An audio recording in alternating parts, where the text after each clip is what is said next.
me mareé. Ay, mendigo calorón, ¿qué está haciendo tú? ¿Cómo están? Espero que estén muy bien. ¿Cómo se la están pasando con el calor? Bien fresquecito, ¿verdad? Espero que todos estén muy bien. En este video les vamos a hablar hoy sobre derechos conexos, pero es un tema bastante larguito, por lo que no estaré solo. En esta ocasión me estarán acompañando dos compañeros, ambos grandes artistas, el artista Eric y la artista Misa. Pero bueno, basta de introducciones, ¡vamos con el video! ¿Qué es ecuménico? Se refiere a un conjunto de elementos folclóricos o religiosos que ya se dan a entender que están ahí. ¿Qué tiene que ver esto con el derecho conexo? El derecho conexo se encarga de proteger todo lo ecuménico, dando a entender que trata de cuidar los trabajos, la cultura en general, cultura junto con su religión, de la apropiación cultural. ¿En qué consisten los derechos conexos y qué son? Bueno, mientras que los derechos que abarcan el derecho de autor se refieren a los autores, los derechos conexos se aplican a otras categorías de titulares de derecho, los artistas intérpretes, los ejecutantes, los productores de fonogramas y los organismos de radiodifusión. A diferencia del derecho de autor, los derechos conexos se otorgan a los titulares que entran en la categoría de intermediarios en la producción, grabación o difusión de las obras. Su conexión con el derecho de autor se justifica habida cuenta de que las tres categorías de titulares de derechos conexos intervienen en el proceso de creación intelectual por cuanto prestan asistencia a los autores en la divulgación de sus obras al público. Los músicos interpretan las obras musicales de los compositores, los actores interpretan papeles en las obras de teatro escritas por los dramaturgos y los productores de fonogramas o, lo que es lo mismo, la industria de la grabación, graban y producen canciones y música escrita por autores y compositores, interpretada o cantada por artistas, intérpretes o ejecutantes. Un ejemplo de apropiación cultural que viene también con el tema de derechos conexos es este que vendría siendo el de Walt Disney queriendo apropiarse del Día de los Muertos. Disney quiso apropiarse del nombre del Día de los Muertos, una tradición mexicana de raíces prehispánicas por la que ellos tramitan una solicitud para registrar la frase como una de sus marcas. Después de la película que sacó Disney, la de Coco, decidió esto. Se podría discutir bastante sobre si Coco es un ejemplo de apropiación cultural y no sería la primera vez que Disney genera una controversia de este tipo. A inicios de siglo sucedió con Mulan, de la cual hasta la fecha se sigue hablando. Y aunque los comentarios positivos sobre que señalan que Disney, particularmente ahora, utiliza su fuerza internacional para crear historias que pueden llegar a todos los sitios, todos los rincones de la tierra, haciendo una apropiación representacional de los personajes que integran, hay algunas acciones que nos hacen cuestionar las buenas intenciones. En especial que en ese tiempo Coco tenía un lugar especial entre México y algunas comunidades latinas debido a su representación de los pueblos mexicanos y la tradición del Día de los Muertos. Vale la pena repasar cómo comenzó su historia y cómo en un punto quiso apropiarse de los derechos de esa fiesta con tan alta importancia cultural, como les estaba comentando. El 1 de mayo del 2013, cuando Coco aún era una pequeña idea en el mundo de Disney, como una cita para el Día de Muertos, el gigante decidió presentar una aplicación a la oficina de patentes y marcas comerciales para asegurar los derechos de la frase Día de los Muertos o Day of the Dead a través de diferentes plataformas, ya fuera producción digital, web, de cine o de juguetes. Esto con el fin de que nadie más pudiera utilizar con fines comerciales esto, siendo Disney los únicos en poder vender ropa, joyas, relojes y demás productos que incluyeran la frase Día de los Muertos. Por supuesto, esto representaba un problema directamente con la comunidad latina y una muestra de una ambición nunca antes vista, queriendo apropiarse de una sola frase que forma parte de la identidad y la cultura mexicana. Aunque la petición de Disney solo fue realizada en Estados Unidos, las comunidades latinas que viven en ese país y que hacen eventos, productos o cualquier cosa vinculada con la festividad se hubieran visto limitados en el momento en que los derechos pasaran a manos de Disney. Y considerando que el gigante es bastante serio en sus propiedades intelectuales, hubiera significado un real robo a la cultura mexicana. Es obvio, ¿no? Lo cual quizás se pudo haber replicado en el resto del mundo. Por supuesto, una vez que salió a la luz la solicitud de Disney, enfrentó una ola de críticas por parte de la comunidad latina, con incluso una petición de change.org que llama la atención de decenas de miles de personas. Al poco tiempo decidieron desistir de sus intentos y retiraron la solicitud. Qué bueno que la retiraron, porque siento que fue algo un poquito descabellado, no me parece correcto. Y creo que ninguno de nosotros. Una portavoz de Disney dijo a CNN México que la marca comercial buscaba proteger cualquier título potencial de la película o cualquier actividad relacionada. Desde entonces se ha determinado que el título de la cinta cambiará y por lo tanto estamos retirando nuestra aplicación para registros de marcas registradas. Pero con el trabajo hecho y la Coco fuera y cada vez más cerca de Disney Plus, no hay mucho que se pueda hacer. Bueno, ya sabemos qué son los derechos conexos y para qué sirven. Bueno, más o menos. Y es aquí donde entro yo. Pero ¿cómo podemos ejemplificar esto? Ya sé. Toquemos el tema de las radiodifusoras. ¿Y qué es una radiodifusora? Pues es una radio que se fusiona. Ay, qué chiste tan malo. Nah, la radiodifusora pues es una radio, lo que uno escucha cuando va conduciendo o cuando no tiene tele. Diablos. Pero, ¿cómo entran los derechos conexos? Digamos que en resumidas cuentas, estos derechos dan el permiso de usar grabaciones, en el caso de las radiodifusoras, siempre y cuando tengan el permiso o el consentimiento de los dueños de la grabación original. Pero antes de dar ejemplos, ¿hay algún tratado que muestre o se digan estos derechos conexos? La respuesta es sí, y estos vendrían siendo el Convenio de Roma y el Tratado de Beijing. También, si no me falla la memoria, hay unos tratados sobre el internet, pero si hablo de ellos, este video va a durar como 3 horas y pues no queremos eso.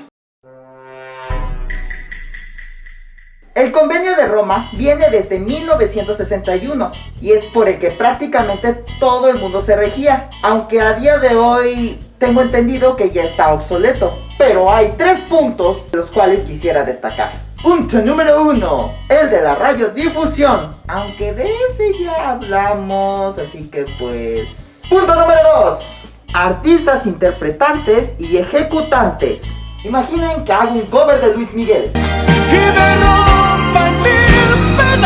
pasos, continuar mi gran teatro hasta que me olvide.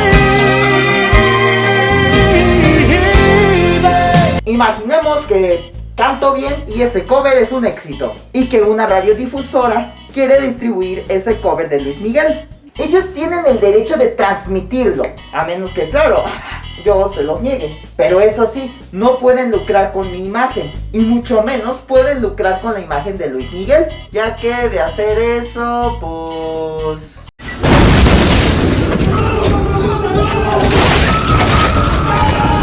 Eso sí, cabe destacar que esto también aplica para artistas e interpretantes de danzas, teatro. Y claro, si alguien quiere lucrar con la imagen de esos interpretantes, pues para que no haya problemas, se tiene que haber una pequeña remuneración. Tercer punto: los productores de grabaciones sonoras, que es básicamente lo mismo que los dos puntos anteriores, pero aplicado a quienes producen estas obras. Ahora, el Tratado de Roma dice que después de grabar o ejecutar algo, tomemos en este caso el cover de Luis Miguel por ejemplo, este se verá protegido durante unos 20 años. Pero en el Tratado de Beijing, la protección es de 50 años. Pero el Tratado de Beijing se propuso allá por el lejano año 2012 y todavía no entra en vigor.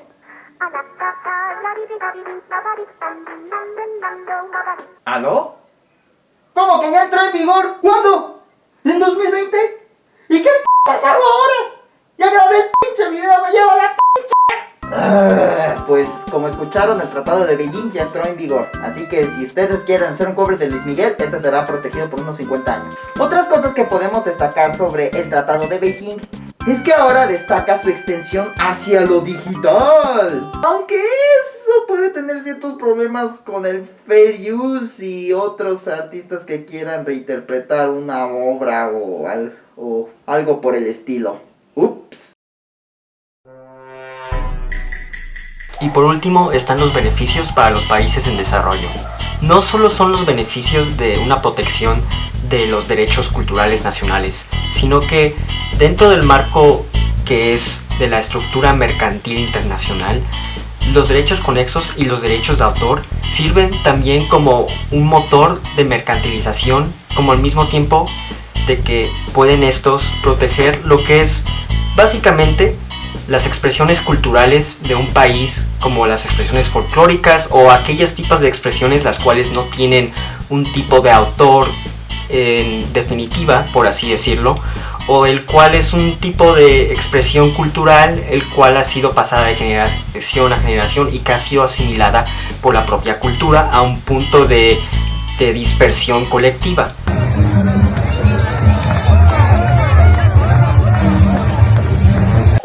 Esto puede ser como por ejemplo la imagen de la Virgen de Guadalupe, el cual hubo un caso en 2008 de una disputa legal en cual el país de China, en una industria privada que hacía imágenes e efigies de la Virgen de Guadalupe para ser exportadas a México, quiso ponerle copyright a la imagen de la Virgen de Guadalupe.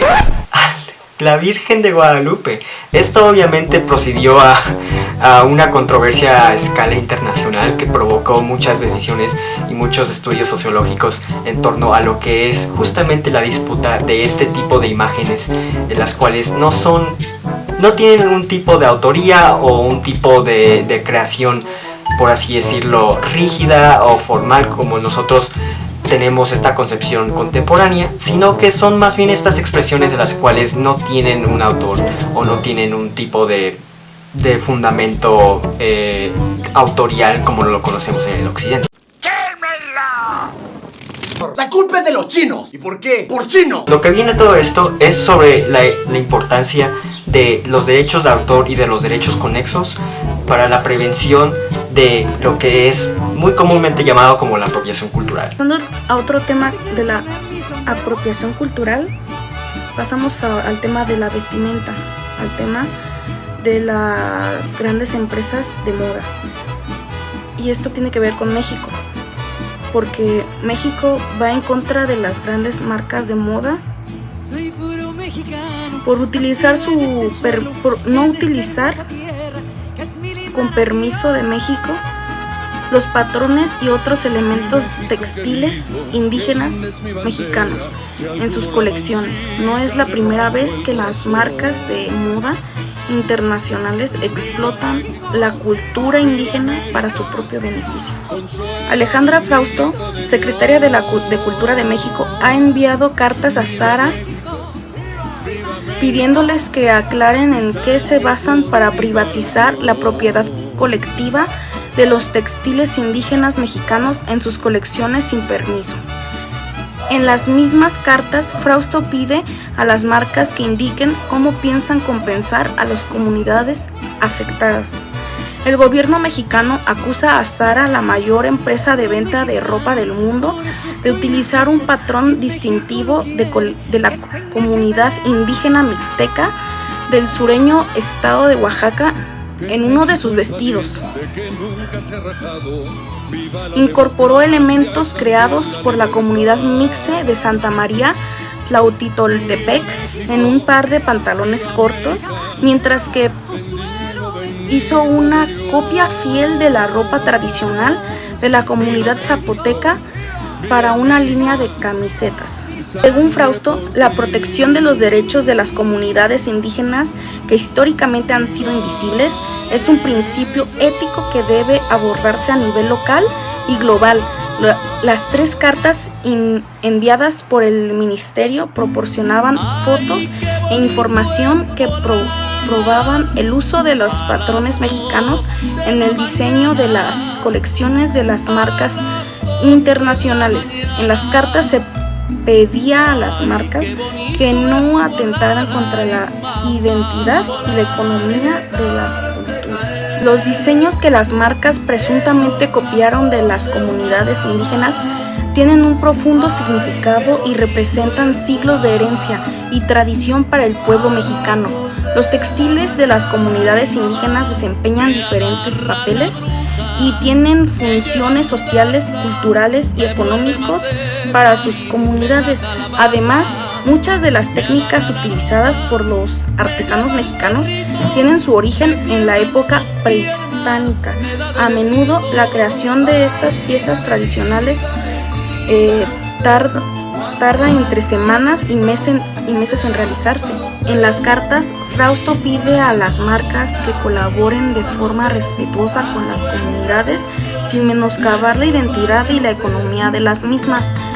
En noviembre pasado, México hizo el mismo reclamo a la diseñadora francesa Isabel Marant, quien luego se disculpó con el gobierno y a la comunidad indígena de Michoacán. En 2019, la secretaria de Cultura también se quejó de que Carolina Herrera copiaba diseños de la comunidad de Tenango. La marca española Mango, también propiedad de Inditex, ha sido señalada en el pasado por el mismo tema.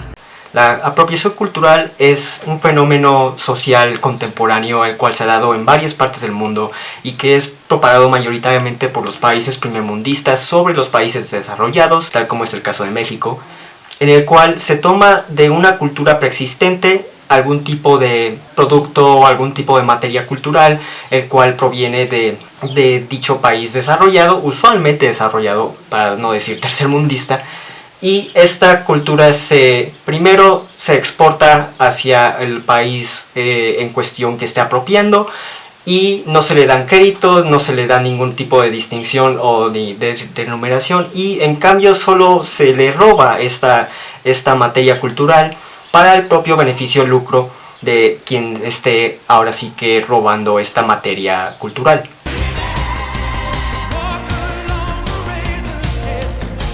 Un ejemplo de una apropiación cultural podría ser el caso muy infame sobre la marca de moda Marc Jacobs, que hace unos años hicieron en una pasarela una apropiación cultural al haber tomado un atavio que es el poncho o la jerga, este capuchón que está hecho de esta tela de jerga, y que ellos tomaron desde un producto cultural mexicano y lo hicieron básicamente suyos para su propio beneficio.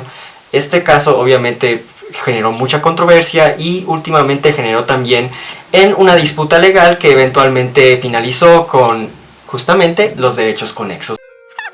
¡Adoro los finales felices! Pero viéndolo desde el lado positivo, el lado mercantil en el cual sí se le da sus respectivas remuneraciones económicas y sí se le da un respeto ante el producto al cual se está prestando o se está reinterpretando de alguna manera u otra, está el concepto de cómo es el world music o de estos productos intercambiables culturales, los cuales son tomados de un país desarrollado y que se les dan sus respectivas numeraciones y con un protocolo de derechos conexos, el cual viene en una legalidad pulcra y fina.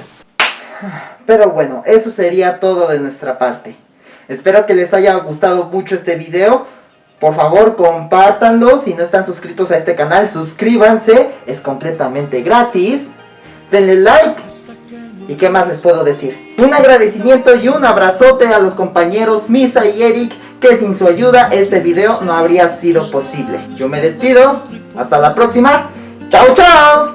Hasta que me olvides y me rompan mil pedazos, continuar mi gran teatro. Hasta que me olvides, hasta que me olvides. Si el video llega a 1000 likes y me aviento un cover de Luis Miguel. Doblaje hecho en México por Sensaciones Sónicas.